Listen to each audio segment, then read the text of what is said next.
Good evening. I'm Kelly Wright. Thanks for joining me as we spend this next hour together. As always, I do hope that you're safe and well, taking care of yourself and your family because you matter. Welcome back to the program. My next guest is Beverly Hills surgeon Dr. Rady affectionately known as Rady by friends and family. He is a Los Angeles and Beverly Hills native, and Dr. Raban completed much of his higher education just blocks away from his current practice there in Beverly Hills.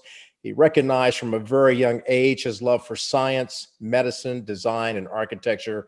And it's really nice to have him on tonight's program to talk to us about plastic surgery with regard to African Americans and their desire for certain plastic surgery procedures that are necessary. Yet in the midst of COVID-19, a lot of elective surgery, as many of you know, has kind of been put off, but it's come back. Dr. Rady Raban, welcome to the program. Thank you for having me. I'm excited to be here. Did you find that Black Americans are seeking plastic surgery for other values to their lives, like taking care of keloids and things of that nature? Yeah, I mean, I think, something that is, I think, not 100% unique to African Americans, but certainly quite common and concerning for African Americans is the idea of keloiding. So I want to really kind of emphasize this because for many African American patients who want to seek aesthetic surgery to benefit their lives, whether it be their nose or their breast reduction or their mommy makeovers, they're often worried and fearful about the potential for keloids. So let me give you this explanation because I think it's really important.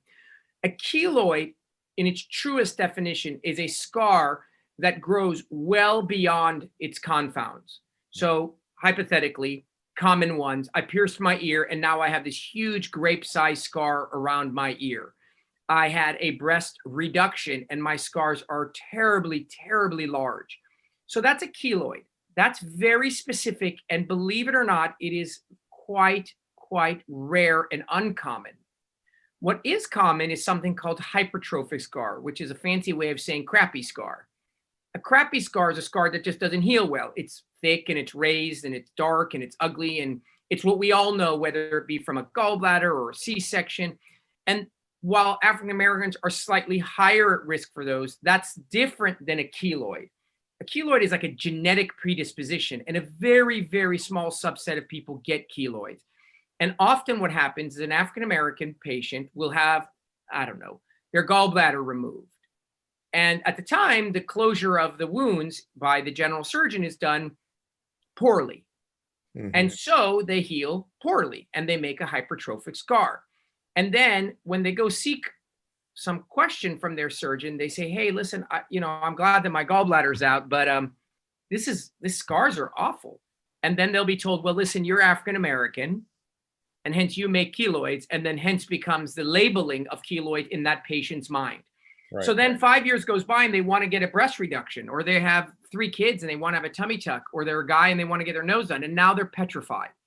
And so I deal with this on a daily basis where I see patients who are African American who finally got the courage to get the same surgery that other people do, but because someone along the way did a crappy job and closed their C-section terribly, now they've labeled themselves as keloiders, and I have to kind of walk them off the ledge and say, no, that's not true. You're going to do fine. And the interesting fact, and what I wanted to share for your listeners, is African American skin is outstanding. Hence why African Americans tend to age more gracefully. And let's say you're 60, you look more like you're 40, and say your Caucasian, Irish, Dutch, English counterparts don't look as good because they don't have as much oils and melanin in their skin. So when you have high quality skin, like African Americans, like Koreans, the benefit is that your skin does really well. But the downside is that when you generate a scar, your body decides to generate a legit scar, a really good scar. As far as it's concerned, it's doing you a favor. Yeah. But as far as cosmetics is concerned, you're pretty bummed out. You want a thin scar. Yeah. So when you have a surgery and that surgery is cut and closed really well, African Americans do better pound for pound than anyone else I've ever seen. When you get a home tattoo, or a dog bites you, or you get some traumatic scar, then you heal poorer than anyone else. I'm talking to Dr. Rady Raban. I'm going to take a break, and when we come back, I'd like to talk about the great amount of charitable work that you have been doing for many years through your practice. And such an important work, and I want to commend you for that. We'll talk about that in just a moment.